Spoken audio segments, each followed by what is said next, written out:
राधे राधे प्रिय भक्तों, हरे कृष्णा।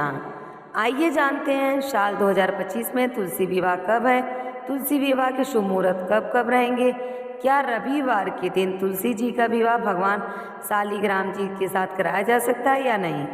आषाढ़ मास की एकादशी यानी हरिशयनी एकादशी जिसे देवशयनी एकादशी भी कहते हैं, इस दिन भगवान विष्णु क्षीर सागर में युग निद्रा के लिए चले जाते हैं। इसके बाद वे सभी शुभ और मांगलिक कार्य बंद हो जाते हैं। 4 महीनों तक चातुर्मास लग चलता है और इसके बाद भगवान विष्णु कार्तिक महीने के शुक्ल पक्ष की देवउठनी एकादशी के दिन अपनी निद्रा का त्याग करते हैं और इस दिन तुलसी विवाह के साथ ही शुभ कार्य की भी फिर से शुरुआत हो जाती है। और इस बार तो एकादशी दिन भद्रा भी लग रही है, ऐसे में तुलसी जी का विवाह भद्रा के समय नहीं करना चाहिए। और जिनके घर में कन्याएं नहीं है वह तुलसी विवाह करा करके कन्यादान का पुण्य कमा सकते हैं। इस बार कार्तिक शुक्ल एकादशी 1 नवंबर शनिवार को सुबह 9:12 से शुरू होकर 2 नवंबर रविवार को सुबह 7:31 पर समाप्त होगी। और एकादशी तिथि 2 दिन रहने के कारण इस बार 1 नवंबर शनिवार को दशमी तिथि युक्त एकादशी का व्रत रहेगा, वही 2 नवंबर रविवार को द्वादशी तिथि युक्त एकादशी का व्रत रहेगा। और शनिवार को भद्रक काल रात 8:27 से शुरू होगा, जो कि अगले दिन 2 नवंबर रविवार को सुबह 7:31 पर समाप्त होगा। इस बार भद्रा का वास मृत्युलोक में रहेगा और यह समस्त शुभ कार्यों के लिए अशुभ समय रहेगा। तो इस समय विवाह, मुंडन या कोई भी ऐसा काम जिसे नए व्यवसाय की शुरुआत, इन सब कार्यों में भद्रा काल में नहीं करना चाहिए। जो तुलसी विवाह की भी भद्रा काल में नहीं करना चाहिए। अब देखिए, बहुत से लोग तो देवउठनी एकादशी को शाम के समय विष्णु भगवान को जगाने के बाद तुलसी जी का विवाह करते हैं।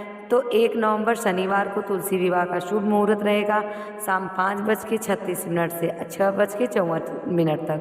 और जो लोग रविवार के दिन तुलसी जी का विवाह करना चाहते हैं तो वह इस दिन गुदली मुहूर्त यानी 5:35 से 6:53 के बीच में तुलसी जी का विवाह शालिग्राम भगवान जी के साथ करा सकते हैं। तुलसी जी का विवाह देवउठनी एकादशी से लेकर कार्तिक पूर्णिमा तक किया जाता है। और ऐसे में जो लोग 3 नवंबर को सोमवार को तुलसी जी का विवाह करना चाहते हैं तो उनके लिए भी ब्रह्म मुहूर्त का समय 4:51 से 6:52 तक रहेगा। इस मुहूर्त में आप विवाह करा सकते हैं। फिर शाम को 5:34 से 6:52 के बीच में भी कराया जा सकता है। इसके अलावा 4 नवंबर मंगलवार को सुबह का मुहूर्त 4:51 से 6:35 तक रहेगा। शाम का शुभ मुहूर्त शाम 5:34 से 6:52 तक रहेगा।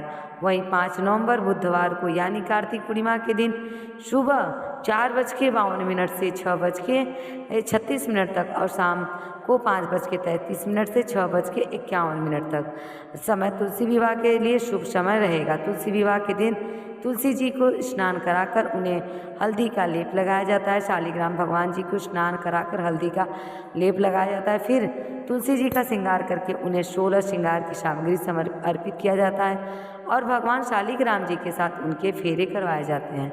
और फेरे करवाने के बाद तुलसी जी को सिंदूर, मंगलसूत्र और सुहाग की सामग्री अर्पित की जाती है। फिर तुलसी विवाह जी की शालिग्राम भगवान जी की परिक्रमा की जाती है। परिक्रमा करने से 7 जन्मों के पाप नष्ट हो जाते हैं। वही तुलसी विवाह का कराने के कन्यादान के पुण्य प्राप्त होता है। दाम्पत्य जीवन सुखी बनाने के लिए इन दिन तुलसी विवाह किया जाता है। विवाह कराने वाले दंपत्ति को इस दिन व्रत रखना चाहिए और तुलसी विवाह के बाद ही प्रसाद ग्रहण करके अपना व्रत खोलना चाहिए। इस दिन भगवान विष्णु का भी विधि विधान से पूजन करना चाहिए। ये थी आज की वीडियो। आप किसी दिन भी एकादशी से पूर्णिमा तक तुलसी विवाह कर सकते हैं, इसमें कोई संशय नहीं है। राधे राधे।